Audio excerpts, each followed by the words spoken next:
ถ้าสัตว์ทั้งหลายรู้อยู่อย่างนี้ว่าความเกิดและประเสริฐพร้อมนี้เป็นทุกข์ไม่พึงฆ่าเข็นเพราะผู้ฆ่าย่อมโศกตรมขอถวายความนอบน้อมแด่พระรัตนตรัยมีพระพุทธเจ้าเป็นต้นขอถวายความเคารพพระมหาเถระพระเถรานุเถระเจ้าคณะพระสังฆาธิการทั่วโลกมีพระเดชพระคุณพระธรรมเสนาบดีเจ้าคณะภาค7วัดพระธาตุดอยสุเทพเป็นต้นและขออำนวยพรแด่ท่านผู้ฟังท่านผู้ชมสาธุชนพุทธบริษัททั้งหลายวันนี้รายการธรรมทัศน์ของวัดพระธาตุดอยสุเทพออกอากาศทางสถานีวิทยุวปท2จังหวัดเชียงใหม่มีร้อยเอกจำนงปัญญาวัฒโนเป็นหัวหน้าสถานีและอัตมภาพพระครูปริยัติยานุศาสตร์เป็นผู้บรรยายเป็นประจำทุกวันเวลา 7:30 นาทีถึง 8 นาฬิกาวันนี้ก็บันทึกเสียงล่วงหน้ามาจากวัดพระธาตุดอยสุเทพเยอรมนี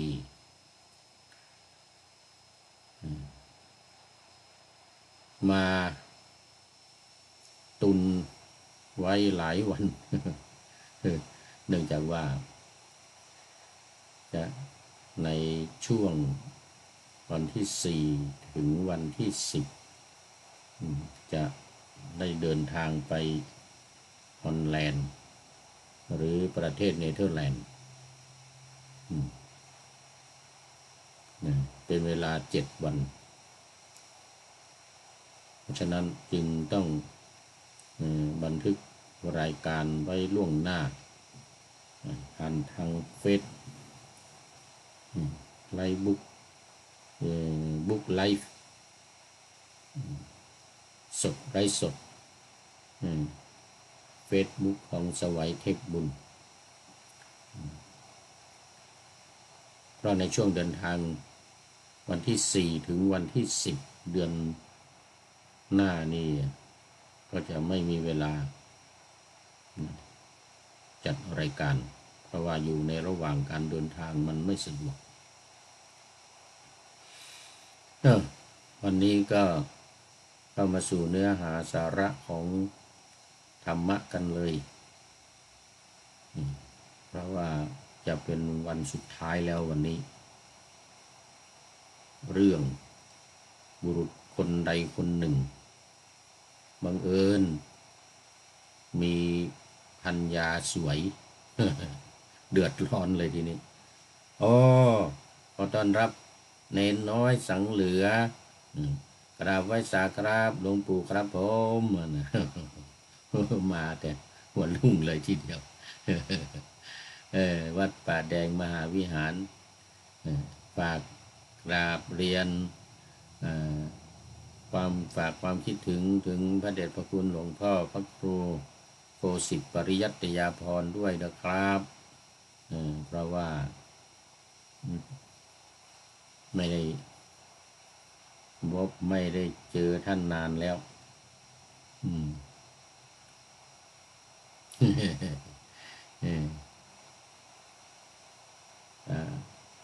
ถามไทยความ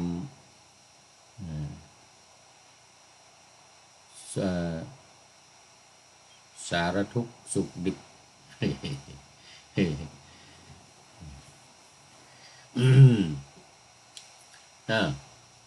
คือพูดไปนิดหนึ่งเมื่อกี้นี้มีแฟนสวยมีภรรยาสวยเลยเดือดร้อนเลยดันเปิดหน้าต่างไปมองพระราชาเห็นแวบหนึ่งเกิดความสิเนหารักใคร่อยากจะได้มา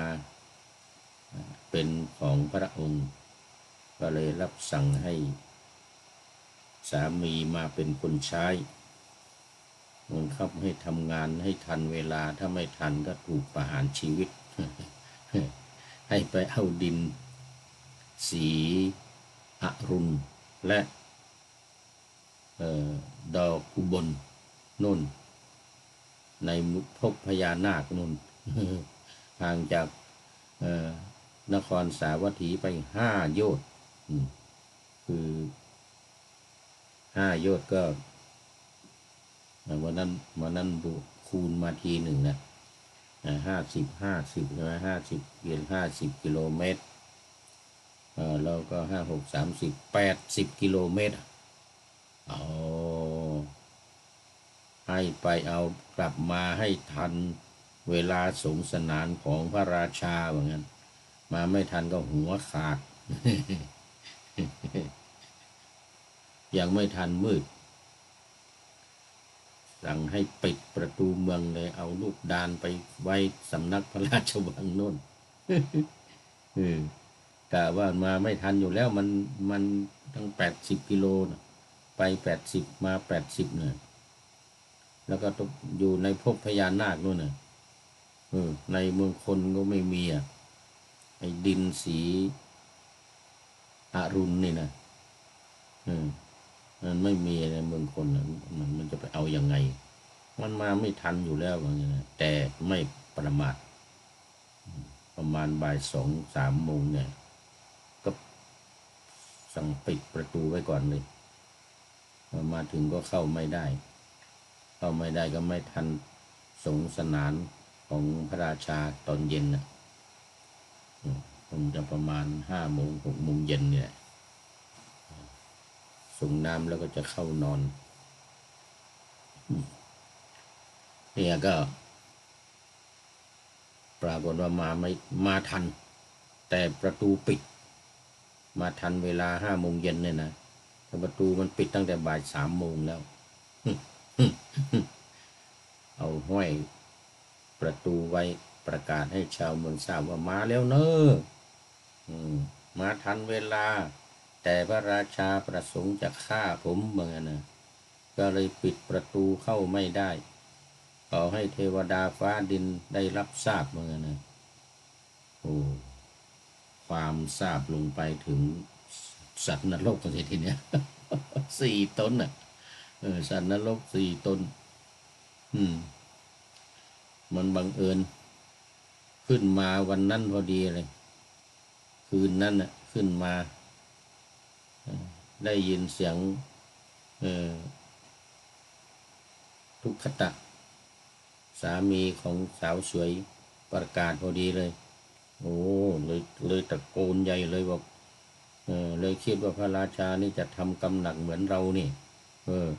ไอเรานี่ทำมาแล้วเอาลูกเมียคนอื่นมานอนนี่นะไปซื้อมาเอาเงินไปทุบมาหรือไปขู่เข็นมาไปฆ่าสามีเขาเอาเมียมาครองเนี่ยนะเราทำมาแล้ว20,000 ปีทำไมพุทธเจ้ากัสสปะพวกเราเนี่ยทำมาแล้ว20,000 ปีทำอยู่อย่างนั้น20,000 ปีไม่ว่าลูกใครเมียใครถ้าสวยก็เอามาเงินมีคนละ40 ล้านก็40 ล้านหรือ400 ล้านนั่นมีเงินคนละ400 ล้านไม่รู้จะไปทำยังไงไปซื้อล่อลวงผู้หญิงมาข่มขู่มาเอาเงินฟาดบางทีก็เอาเงินสามีเขายอมก็เอาเงินไปแล้วก็เอาเมียมาถ้าไม่ยอมก็ฆ่านี่อย่างนั้นลูกสาวเขาอยากจะได้คนไหนก็ไปเอาเงินไปซื้อเอาเลยไปขอเอามาไม่ให้เอาเงินฟาดเข้าไปเงินฟาดเข้าไปยังไม่ให้ฆ่าเลยฆ่าพ่อของเด็กนะฆ่าพ่อของผู้หญิง อย่างนั้นคนรวยลูกของเศรษฐีมีเงินกันคนละ40 ล้าน4 โกฏนะเนาะ40 ล้านไม่ใช่400 ล้านค คนละ40 ล้านเอาอยู่เอากินเอาใช้ตลอดชีวิต20,000 ปีนะเอาลูกเอาเมียเขามานอนด้วยใครสวยๆก็มาเอาทั้งนั้นนะพวกฟ้องพวกสามีบางคนไม่พอใจไปฟ้องเจ้าหน้าที่ตำรวจจับไปไม่ถึงคอกไม่ถึงคุกเอาเงินฟาดหัวตำรวจปล่อยมาอีกแล้ว เอาเงินฟาดหัวตำรวจปล่อยมาอีกแล้วเอาละเนี่ยหลังๆมานี่เขาก็ไม่อยากไปแจ้งตำรวจเอาก็ปล่อยมันเอาไปบางทีถ้าไม่ให้ก็มันยอมตายให้มันฆ่าแล้วก็เอาเมียไปเนี่ยอย่างเงี้ยมันมีอิทธิพลเนี่ยเราเคยทำมาแล้วพระราชานี่ก็จะเหมือนเราเนี่ยจะตกนรกหมกไหม้เหมือนเรานี่แล้วนะช่วยพระราชาหน่อยตะโกนกล่าวคาถาคนละ1 คาถาไม่ทันโผล่หน้าขึ้นมาจะกล่าว1 คาถาไม่ทันจมลงน้ำไปอีกก็ได้แต่คำต้นคำเดียวไอ้คนหนึ่งทุไอ้คนหนึ่งสะไอ้คนหนึ่งนะไอ้คนหนึ่งโสเนี่ยนะพระราชาได้ยินก็มาถามปุโรหิตให้บูชายันสัตว์ทุกชนิดมนุษย์ด้วยอย่างละ100ไอ้คนไปหามาก็เอามา500เต็มท้องพระลานขึ้นสู่ตะแลงแกงจับฟันแล้วจะบูชายันแล้วพระนางมัลลิกาไปเห็นเข้าได้ยินเสียงก่อนเสียงคนร้องไห้คือกล้องปฐวีไปดูปรากฏว่าจับคนมาจับสัตว์จับแพะจับวัวควายไก่หมูหมามาอย่างละ500เต็มพระลานหลวงร้องไห้เสียงเหมือนกับปฐวีจะถล่มเหมือนนะเอาไปเฝ้าพระราชาพาไปหาพระพุทธเจ้าแสดง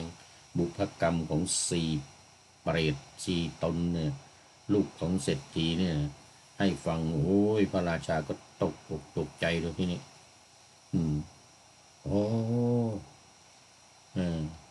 ตกอกตกใจเมื่อคืนที่ผ่านมาเนี่ยกราบทูลพระพุทธองค์เมื่อคืนที่ผ่านมาเนี่ยข้าพระองค์ไม่ได้หลับทั้งคืนคิดแต่ว่าวันพรุ่งนี้จะฆ่าสามีมันแล้วเอาเมียมาเป็นบำเรอเท้าว่างั้นนะเมียมันสวยเหลือเกินว่างั้นนะเล่าพระพุทธเจ้าฟังแล้วก็ตลอดคืนนะมันยาวเหลือเกินเมื่อคืนที่ผ่านมาเนี่ยนอนไม่หลับทั้งคืนคิดแต่เรื่องเนี้ยว่างั้นนะแล้วได้ยินเสียงทุสะนะโสเนี่ยกล้องเต็มปฐพีเหมือนกันนะกล้องอยู่ในหูนี่ตลอดเหมือนกันแม้ตอนนี้ก็ยังได้ยินอยู่เหมือนกันเสียงนี่นะพุทธองค์ก็อธิบายให้ฟังไอ้เสียงเนี่ยมันเป็นคาถาเขาจะสอนพระราชาเนี่ยมันเป็นคาถาบุพกรรมของเขาเองเขาจะแสดงผลกรรมของเขาคนหนึ่งว่าทุนั่นก็คืออยู่อย่างชั่วช้าอยู่อย่างลำบากทุกข์ยากในหม้อนรกนรกทองแดงนะน้ำร้อนนะ60,000 ปีลงไปหา30,000ขึ้นมา30,000 ปีขึ้นมาก็ได้แต่ทุกข์นะอีกคนหนึ่งสะนะสัตถีบอกว่านั่นอยู่ในนั่น60,000 ปีสัตถีวัฏสะวัฏสหัสวัฏสานิอะไรนั่นนะอีกคนหนึ่งนั่นก็คือนัตถิอันโตกุโตอันโตนะเป็นต้นเนี่ยมัน1 คาถาเนี่ยบอกว่ามา1 บาทให้ฟังแล้วแปลให้ฟังบอกว่าที่สุดไม่มีในโลกเนี้ยความทุกข์มันไม่มีที่สิ้นสุดที่สุดจะมีมาจากที่ไหนวะงั้นเรานี่มันไม่รู้ว่าจะพ้นเวรพ้นกรรมเมื่อไหร่วะเนี่ยอีกคนหนึ่งว่าโสหังเรานั้นได้รับทุกข์ทรมานสาหัสสากันอยู่ตลอดตอนนี้ก็ยังไม่รู้ว่าจะพ้นเมื่อไหร่ว่า ให้ฟังพระราชาตกใจเลยโอ้โหนี่เราจะทำกำหนักนี่เดี๋ยวจะเหมือน4 คนนั่นน่ะคิดอยู่ในนรกนะยังไม่รู้ว่าจะออกเมื่อไหร่นะก็เลยกราบ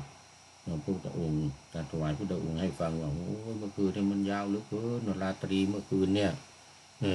ถ้าพระองค์ไม่ได้หลับทั้งคืนนะบุรุษนั้นก็อยู่ในนั้นด้วยบุรุษนั้นรีบเอาดินสีอรุณมาจะมาให้พระราชาไม่ได้อยู่แล้วเพราะมันเลยเวลาสงสนานของพระราชาอยู่แล้วก็เลยมาได้ฟังธรรมนั้นด้วยได้ฟังนิทานนั้นด้วยเรื่องเศรษฐี4 คนนั้นด้วยแต่กราบทูลพระพุทธองค์ว่าเศรษฐีว่าราตรีนานยาวไม่เวลาตื่นอยู่โนหูมันยาวเหลือเกินนั้นยังไม่เท่าข้าพระองค์นะข้าพระองค์วิ่งไปเมื่อวานนี้1 โยชน์เนี่ยพระราชาให้วิ่ง5 โยชน์แต่ว่าไปได้แค่โยชน์เดียวลิ้นห้อยเหมือนโอ้โหมันนานเหลือเกินทั้งวันวิ่งไปทั้งวันเนี่ยถามใครก็ว่าเนี่ยอีกข้างหน้านี้แหละหนึ่งโยชน์อยู่ข้างหน้านี่ ไปอีกก็ถามอีกไปอีกถามอีกพวกก็ว่า1 โยชน์อยู่ข้างหน้าเนี่ย ยาวเหลือเกินว่างั้นนะสำหรับข้าพระองค์ที่เหนื่อยล้ากำลังหมดกำลังแรงจะหลุดเท้าอ่อนจะล้มเลยนะเหลือเกินว่านะมันไกลเหลือเกินไอ้โยชน์หนึ่ง ไปนิดเดียวก็ถามอีกไปนิดเดียวก็ถามอีกพวกก็ว่า1 โยชน์นั่นแหละก็มันเหนื่อยมันเดินลิ้นห้อยโอ้เดินด้วยวิ่งด้วยเดินด้วยวิ่งด้วยพระพุทธองค์มาเทียบเคียงกันก็เลยตรัสเป็นคาถาว่าโอ้ทีคาชาคะรโตรติว่านะทีคังสันตัสสะโยชนังทีโคพาลานะสังสาโลสัทธัมมังอวิชชานัตตังเนี่ยนะราตรีของผู้ตื่นอยู่เนี่ยนานนะผู้ที่ไม่หลับนะโยชน์ของคนล้าแล้วเนี่ยไกลแสนไกลสงสารของคนพาลทั้งหลายผู้ไม่รู้ซึ่งพระสัทธรรมเนี่ยยาวนานนี่พระองค์ตรัสพระธรรมเทศนานี้แล้วบุรุษทุกขตะสามีของสาวสวยบรรลุเป็นโสดาบันพระราชาด้วยพระราชาสดับพระธรรมเทศนาเรื่องก็บรรลุเป็นโสดาบันนะโอ้มันมืดวันนี้ฝนกำลังจะตกข้างนอกมืดเลยไม่มีแสงสว่างเมื่อกี้นี่ลืมดูไปเปิดไฟแล้วทีนี้ เปิดไฟตอนนี้สว่างมาหน่อยละนะเป็นโสดาบันเลยเนี่ยพระราชาเนี่ยสั่งให้คนปล่อยสิงสาราสัตว์ทั้งหลายมนุษย์ทั้งหลายทาสหญิงทาสชาย500เนี่ยนะคนใช้500กรรมกร500 ปล่อยหมดกลับไปอยู่บ้านใครบ้านมันแล้วทีนี้มีความสุขมีความสบายโอ้ยให้พรพระเทวีมันลิกาว่าโอ้ขอให้เจริญทรงพระเจริญทรงพระเจริญนะพระนางมันลิกาทรงพระเจริญมีอายุยืน10,000 ปีเด้ออะไรนี่นะเนี่ยก็พอเรียบร้อยแล้วตกเย็นมาภิกษุทั้งหลายมาสนทนากันอีกโอ้พระนางมันลิกาอัศจรรย์จริงๆเหมือนกันนะช่วยคนช่วยสัตว์เป็นพันหมื่นเนี่ยช่วยคนช่วยสัตว์เป็นพันหมื่น ให้พ้นจากความตายว่างั้นนะสนทนากันในโรงธรรมพระองค์เสด็จมาในโรงธรรมนะก็ตรัสถามว่าพวกเธอนะคุยอะไรกันเนี่ยฮะขมงฉงเฉงเนี่ยฮะคุยอะไรกันเนี่ยพระพุทธเจ้าเนี่ยเดินมาอย่างนักเลงนะเดินขามาเลยนักเลงนี่โอ้เรื่องพระนางมันลิกาเทวีว่างั้นจะมาคุยกันทำไมว่างั้นนะกระจอกว่างั้นนะนี่ช่วยเหลือคนแค่นี้กระจอกในอดีตการเนี่ยนางมันลิกาเนี่ยก็ช่วยมาแล้วนั้นมากกว่านี้อีกว่างั้นนะพระราชาทั้งนั้นว่านะช่วยให้รอดพ้นชีวิตตัวเองด้วยว่างั้นนะตัวเองด้วยเมื่อไรนะภิกษุทั้งหลายเนี่ยพอได้ยินว่าไม่ใช่ชาตินี้เท่านั้นไม่ใช่ปีนี้เท่านั้นนะถามกันใหญ่เลยพระองค์เจ้าฟังนะนั่นแหละฟังเหมือนเล่าให้น้อยเล่าให้ฟังหน่อยเอานิทานมาเล่าให้ฟังอีกละจอมเล่านิทานพระพุทธเจ้าเนี่ยนะจอมเล่านิทานนี่นะน้อยพระพุทธเจ้านี่จอมเล่านิทานนะจำไว้เอาละมาฟังถ้าอย่างนั้นเธอจงฟังเลยนะต้องตั้งใจฟังต้องใส่ใจ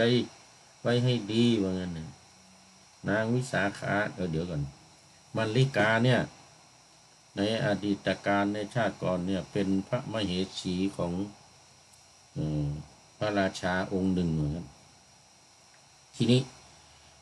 พระเจ้าพาราณสีเนี่ยเจ้าเมืองพาราณสีเนี่ยตอนเป็นราชกุมารก็ไปบนบานศาลกล่าวต้นโพไว้ต้นไม้ไว้เทวดาเนี่ยบนบานเทวดาไว้ว่าขอได้ปกครองราชสมบัติเนี่ยถ้าได้ปกครองราชสมบัติเนี่ยก็จะแก้บนเนี่ยเอาเลือดในลำคอของกษัตริย์101 คนเนี่ย101 คนมาแก้บนเหมือนกันนะ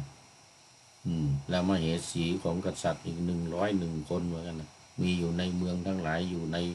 แคว้นของข้าพเจ้าเนี่ยขอพระราชบิดาถึงสวรรคตก็ได้ขึ้นครองราชย์เอาละทีนี้ไปบังคับพระราชาหัวเมืองเล็กเมืองน้อยทั้งหลาย101เ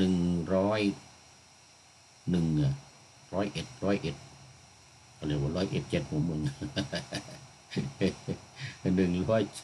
เอามาที่ต้นไทรนั่นแหละมาที่ต้นไทรเนี่ยโอ้ยออกมาเป็นแถวเลยจะเอาเลือดในคอเนี่ยบูชาเทวดาเหมือนนะจะเอาเลือดในคอนี่บูชาเทวดานี่ก็ตกใจโอ้โหพระราชานี่จะทำอะไรนี่หาเรื่องแล้วนี่หาเรื่องเอาเลือดมาเปื้อนต้นไทรเราอย่างนั้นนะนี่มันก็จะนองไปหมดเลยนะต้นไทรเราจะมีแต่เลือดเหมือนกันนะวิ่งไปวิ่งมาไปถามคนนั้นคนนี้ไปถามเท้านั้นเท้านี้ก็จะเทวดาเนี่ยไม่มีใครรู้ไปหาสักกะเทวราชอะไรเนี่ยพญาอินทร์เนี่ยนะก็บอกว่าไม่เป็นไรนี่ท่านเทวดาเนี่ยนะพร้อมแล้วเนี่ยมันเขาพร้อมกันถ้าเขาพร้อมกันแล้วเนี่ยเขาพร้อมกันแล้วจะบูชาเนี่ยก็นุ่งผ้าแดงนะนุ่งผ้าแดงออกจากต้นไทรแล้วก็เดินออกไปเหมือนกันนะเสร็จแล้วพระราชานั้นจะอยากจะให้อยู่รับการบวงสรวงบูชาด้วยเลือดในลำคอเนี่ยก็จะขอร้องให้อยู่นั้นก็ถ้าพระราชาเนี่ยขอร้องให้อยู่ก็บอกว่าโอ้ไม่เอาหรอกไอ้คนไม่มีสัจจะไม่มีสัจจะยังไงเนี่ยบนไว้แล้วก็จะเอามาแก้บนเนี่ย เนี่ยสัจจะเนี่ยไม่มีอีกองค์หนึ่งนะมายังไม่ครบเหมือนกันอีกองค์หนึ่ง